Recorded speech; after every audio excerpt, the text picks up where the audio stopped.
jeigu reikia padaryti kambarį, patalpą padalinti, kaip va šitą profilį UV pritvirtinti, nepažeidžiant grindinių šildymų? Jo, yra tokios sistemos, yra naudojami specialūs klijai. Aišku, yra problema ta, kad mes negalėtume pasiūlinti sistemos su atsparumu ugniai tokiu atveju. Nes tai visi tie tvirtinimai kartais užtenka ir tų kaiščių su vinilo įvare, arba netgi kai kur reikalavimai ir metaliniai tie kaiščiai. Aišku, jeigu būtų žinomos vietos, kur yra tie šilai mokaičiai arba ten dar kažką, tai yra daroma. Vienam objekte darėm taip, kad irgi reikėjo ir atsparumo ugniai.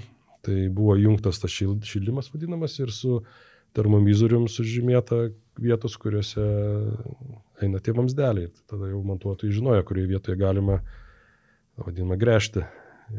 Ir taip apsisaugojama nepažeidimų, nes būna tokių atvejų, kad montuojant gipso pertvaras kažkur kažkas pažeidžiama, pragręžiama ir toliau. Bet čia turbūt kaip ir bet ką tvirtinant galima pataikyti, ne ten, kur reikia. Bet tu prasme, yra klijai, jeigu ten standartinę butę reikia padalinti, tai nebūtina gręžti kiekvieną kartą, galima ir čia ne visai gal iš mūsų sistemos, bet mes turim rekomendacijas, ką naudoti, jeigu reikėtų, tai mes tą informaciją pateiktume.